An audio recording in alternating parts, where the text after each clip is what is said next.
It's happening. We're It's doing happening. We're it. recording. Okay. Hello, 1, 2, 3, welcome to. go. Oh, Oh, how dare you? sorry. Get out of my way. Hello, and welcome to Beyond Reproach. This is Stephanie Domingo. And Tux Lurzel. Stepping on me. I come to you from North Canton, Ohio, where I'm recording on land belonging to the Kaskaskia peoples. And I'm coming to you from Detroit, Michigan, where I record on land belonging to the Ottawa, Ojibwe, Potawatomi, and Wyandot nations. Yes.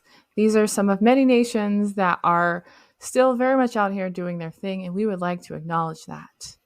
This is usually, yes, this is usually the show about scandals and scandalousness. But today it's a mini, and we're doing whatever the fuck we want. Doing that many thing. It's pretty scandalous, my thing. Is it? It's political adjacent, at least. Scandalo. I love it.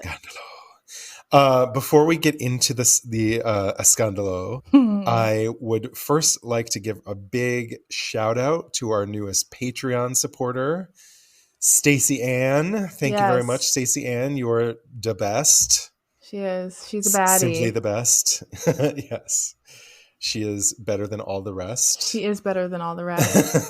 Sorry, rest. Do better, rest. Thank you. It needed to be said. Yeah.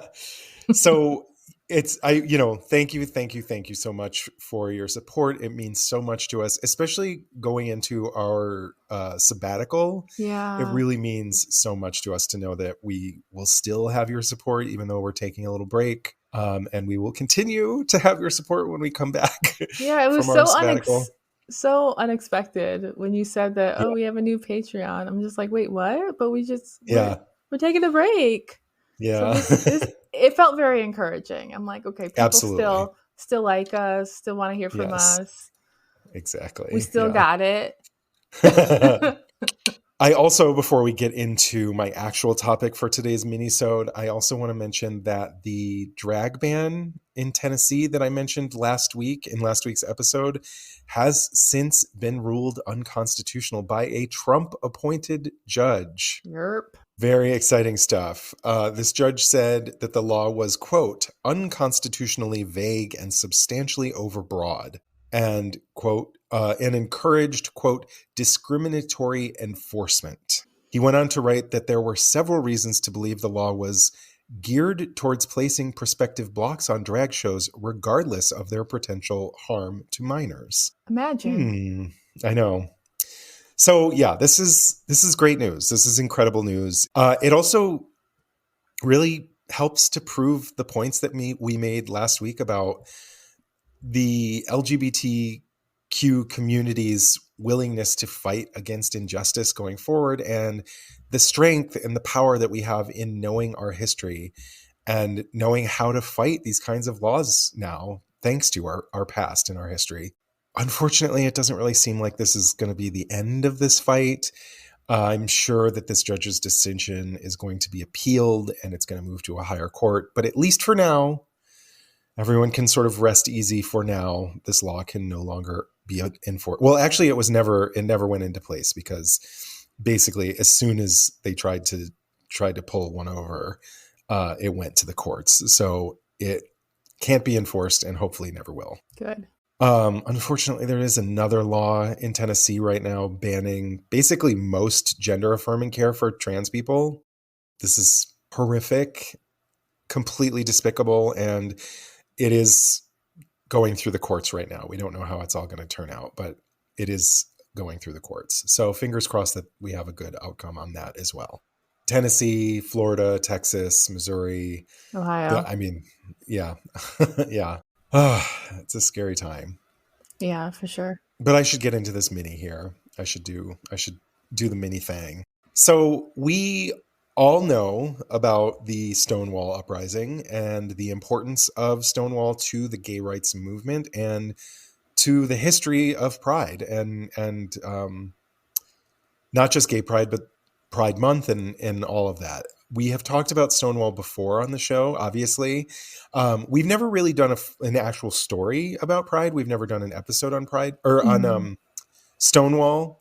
But any discussions about Pride or the gay rights movement tend to sort of somehow work Stonewall into the discussion. It's always top of mind when we're talking about Pride. Mm-hmm. But as it turns out, there was another queer uprising 3 years before Stonewall that was just as incredible and just as powerful, but just doesn't really get much attention when we talk about queer history.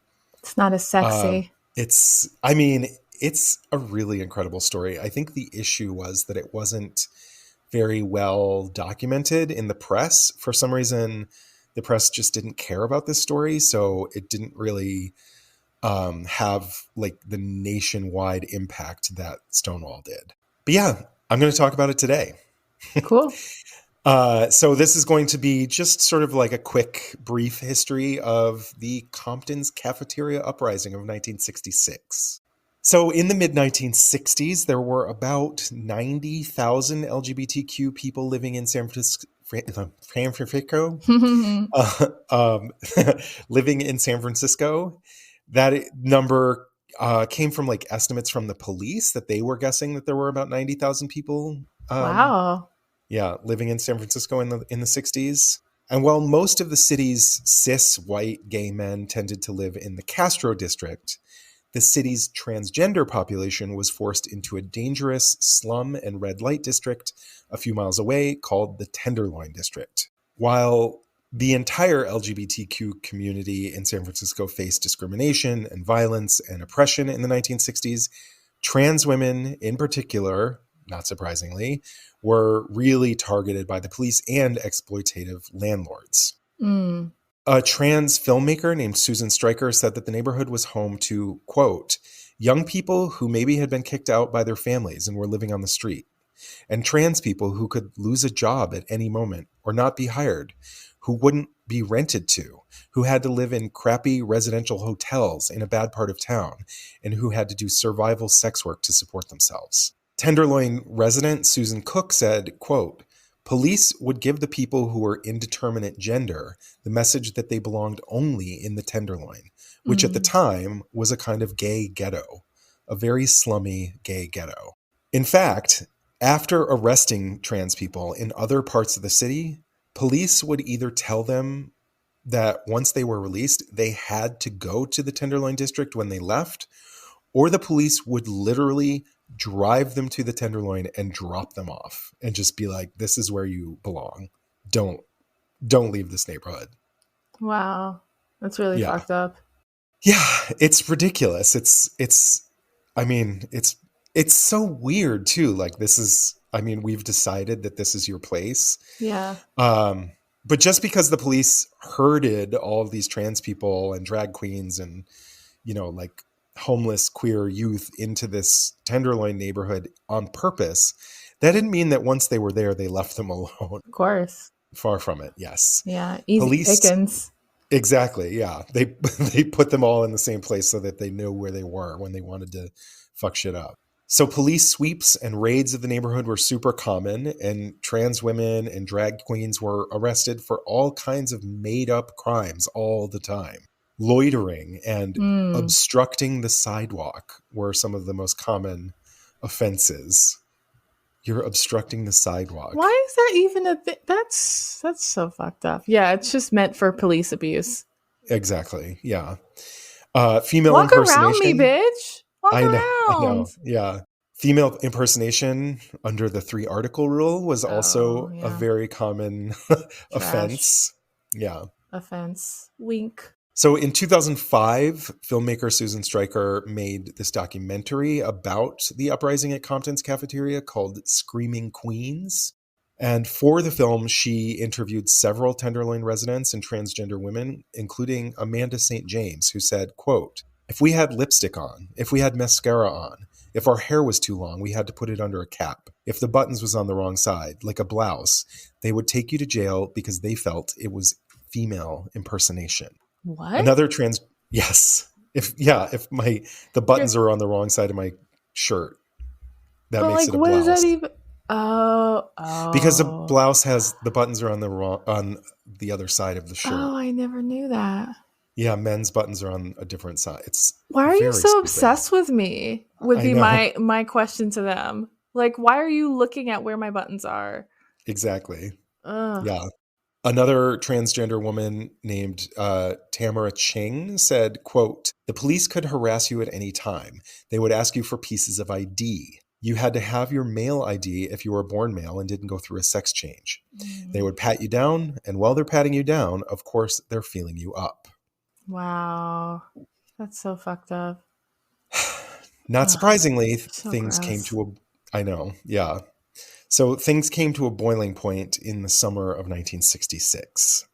I think this is a good place for us to take a little break. Okay.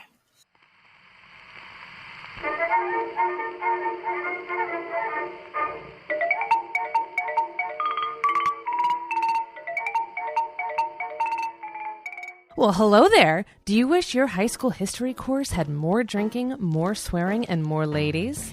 Well, do we have the show for you? Herstory on the Rocks is a long-form podcast talking about good women, bad women, fictional women, and non-fictional women from all times and places. Basically, each week we pair two women who we research with a themed signature cocktail. You won't be sorry you listened to our latest episode. Available everywhere you listen to podcasts. Cheers! All right. So we are back. We had a lovely break. Yes. So Compton's Cafeteria was an all-night diner in the Tenderloin. It was actually a chain of diners throughout San Francisco, but they had a location in the Tenderloin, which became kind of like a refuge for these homeless queer youth and transgender women and drag queens and people that lived in the Tenderloin and needed someplace to go to get off the streets. Compton's Cafeteria was clean, it was comfortable, it was well lit, and the food was affordable. Oh, wow. And a gay night manager was tolerant of these people who would come in and spend hours just sitting there and smoking cigarettes and gossiping and waiting for their friends to come by and talk to them, even if all they ever ordered were 60-cent cups of coffee. Yeah. He kind of was like, it's okay. This is one of the only places you can go at night. It was definitely a place that you would go really late at night because it was open 24 hours. Mm. So even after the bars closed, everyone was drunk and everyone would wander over to Compton's and just hang out all night long. But the diner chain's management didn't like that the Tenderloin location had become this late night hangout for drag queens and trans women and sex workers. The employees would often call the police at night on all these people to try and clear the place out. And late one hot August night, the people living in the Tenderloin had had enough. When a policeman tried to grab a drag queen sitting at a table in Compton's to try and get her out of there, she threw her coffee in his face. Amazing. And that was all it took for the whole restaurant to erupt into total pandemonium. Yeah. People flipped tables and threw cutlery, plates and glassware flew through the air. Sugar shakers crashed through plate glass windows and glass doors in the restaurant. Drag queens swung their purses at officers and hit them with their high-heeled shoes. Wow. And outside on the street, dozens of people were fighting back as police were trying to force them into paddy wagons. The crowd trashed a cop car and set it on fire, and they also set fire to a newsstand nearby. I love it. We love to see it. Yes, absolutely. Amanda St. James said, "We just got tired of it. We got tired of being harassed. We got tired of being made to go into the men's room when we were dressed like women. Yeah. We wanted our rights." That's dangerous. Yes. She went on to say, quote, "There was a lot of joy after it happened. A lot of them went to jail, but there was a lot of, I really don't give a damn. This is what needs to happen." Yeah. So the Stonewall Uprising in New York may be the official event that really kicked off the gay rights movement because it was so nationally well known. There was huge headlines across the country and everyone was like, well, if this is happening in New York, it could happen here too. And this is like the spark. But According to Susan Stryker, 3 years earlier, the Compton's Cafeteria Uprising was, quote, the transgender community's debut on the stage of American political history. Mm. She said it was the first known instance of collective, militant, queer resistance to police harassment in United States history. Oh, wow. Amazing. Why do we not know about this? I mean, because this is the United States of America. Yeah. And it really was largely ignored by the press at the time. I think I don't know why. I'm going to just speculate that it may just be because it happened in the Tenderloin, and that was a neighborhood that most people in San Francisco didn't give a single fuck about. Yeah. And the police probably didn't want it broadcast that they got their asses handed to them by a bunch of trans women and drag queens. Yeah. So it's not a great look. Yeah, and that happening in New York, it's hard to hide because there's so many people.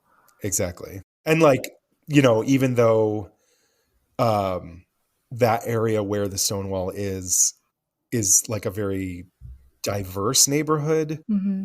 I mean, even though there are a lot of gay people there, it's diverse enough that people saw what was going on. It wasn't just this Yeah. So it wasn't just a community. Yeah, they couldn't keep it under wraps. Yeah.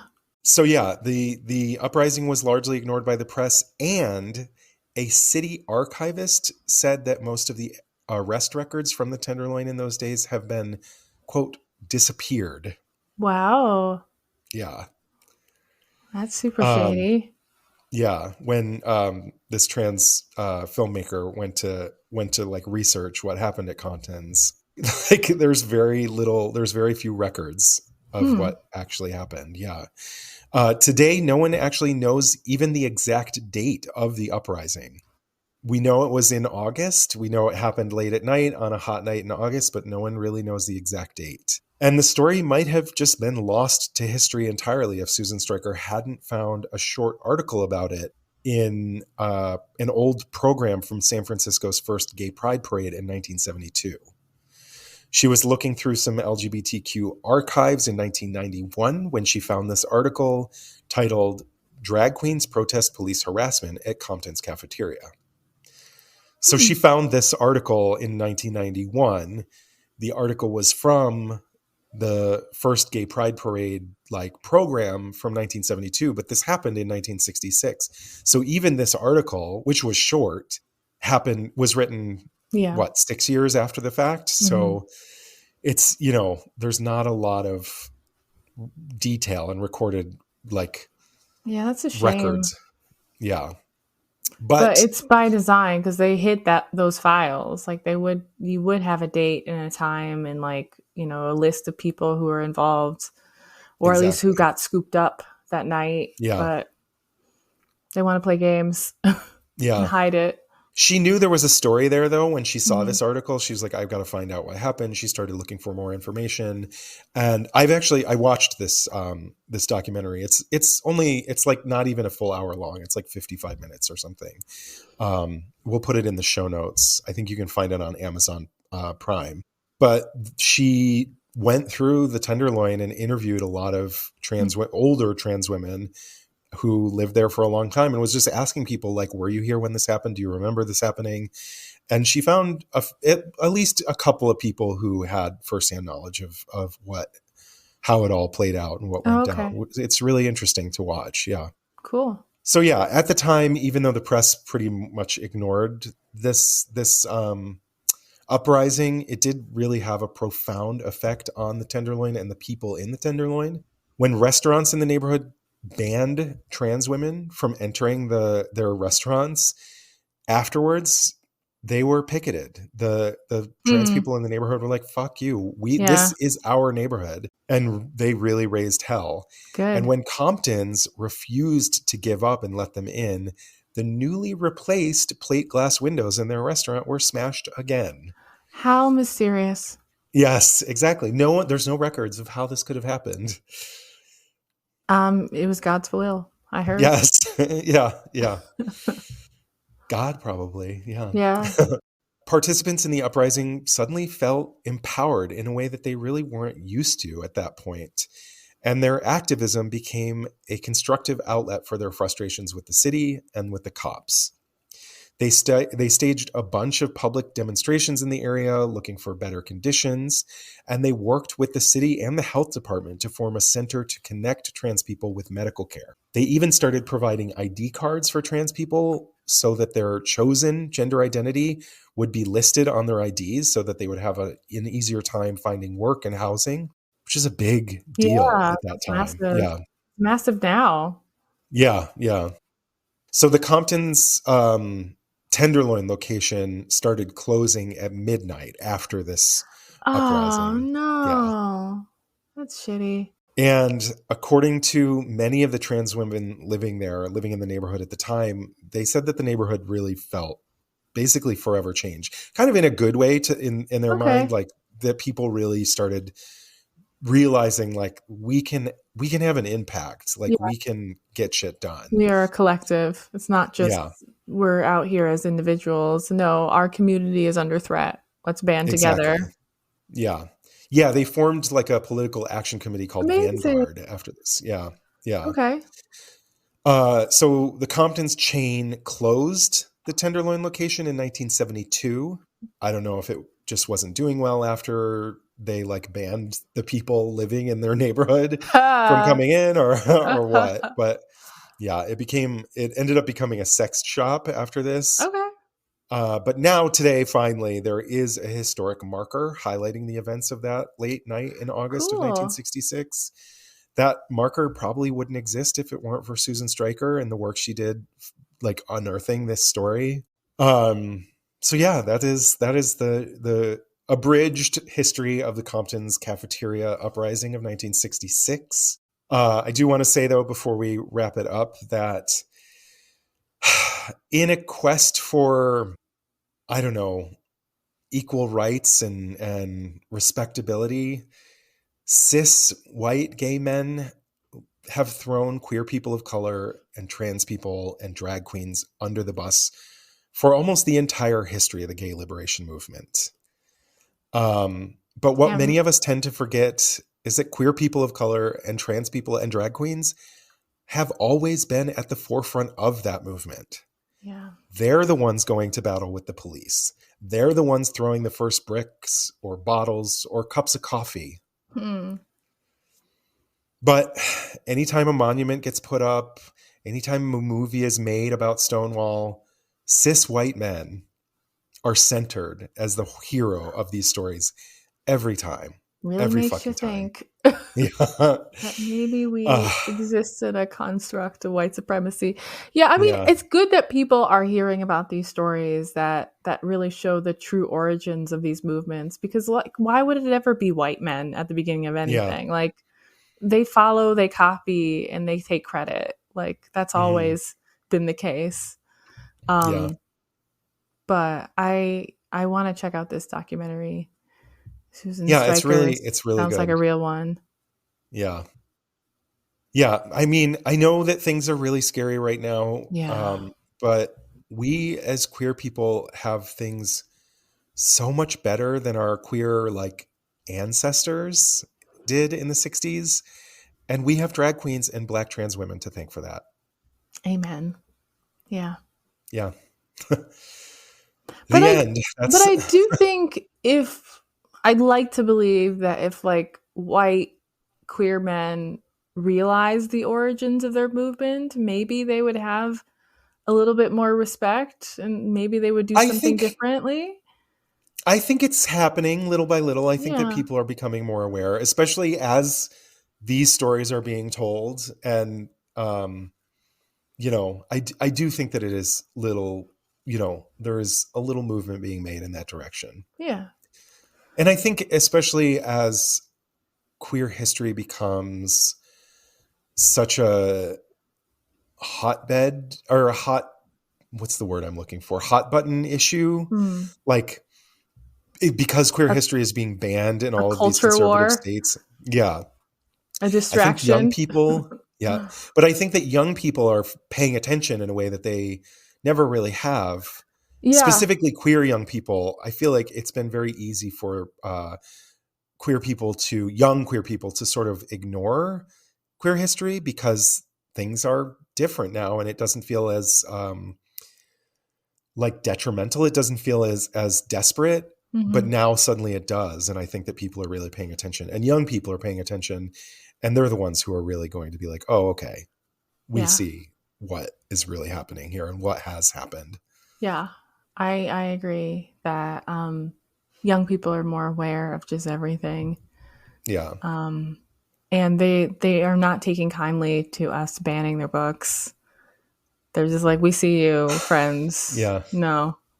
Yeah. It's just going to make us want to do it more. Like, don't you know? Like, this has never worked historically. But I mean, honestly, like, you know what I mean? Go ahead and ban the books. Right? Make a list of these books, and then people are going to buy these books in a way that they never would have before. Absolutely, yeah. I feel like people are more likely to read the books that have been banned than before. Yeah. Yeah, I mean, the banned book list has put books on my radar that I bought. Yeah. I'm like, oh, you don't want me to read this one? Let me get that means I should. Yeah. Yeah. Sounds good. Yeah. If you want to keep this out of my hands, that means this is important and I need to buy it. But did you see that they banned the Bible in Utah? Yes, in Utah. Yeah. Yeah, I did. And also the Book of Mormon, it's next on the list for they're going to put their eyeballs and be like, actually, but why is this shit in public schools? Like, hello. Yeah. Why this like, huh? Yeah. So it makes me really happy. And I hope the same happens in Florida. If you want to play stupid games, we can play stupid games. Mm-hmm. Yeah, and you're gonna win some stupid prizes. Yeah, you wanna fuck around. Yeah, you're gonna find out. I love it. I love it. Yeah, that was really good, and I hadn't heard of the Compton at all. But yeah, it's by design, and they hid the memories of it, the records of it. So it's exactly. Yeah, incredible. They tried it. And we still found they almost succeeded in like sweeping it under the rug too. Mm-hmm. Yeah, it just takes one nerd to come along and be like, wait just a second. I have the time for this. Yeah. And I love it. I love it so much. But yeah, my drink is I'm only drinking water, but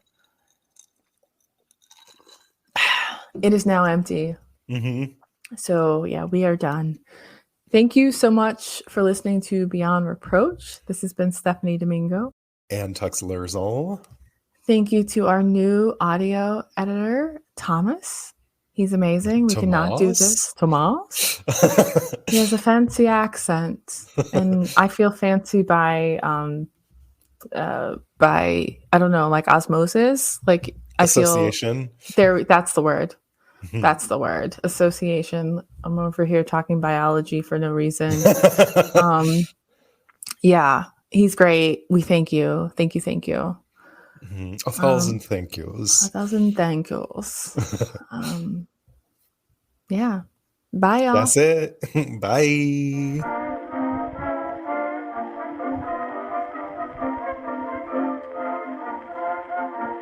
Thank you for listening to Beyond Reproach. Please note we are not historians. We are just a couple of drunks who never shut up and love history. A full list of all source information can be found in the show notes on our website. Please take a moment to rate, review, and subscribe. Written reviews are especially important. If you like us, please do one of two things. Leave us a written review on Apple Podcasts or send this episode to a friend, family member, or someone who you think would be into it. Don't forget to follow us on social media. And make sure you follow us on Instagram because we post our cocktail recipes the Thursday before each full episode. Please drink along with us if you are not driving. We also have a shop on beyondreproachpod.com. Get your merch, brand yourselves. We also have exclusive content on Patreon where you can directly support the production of our show.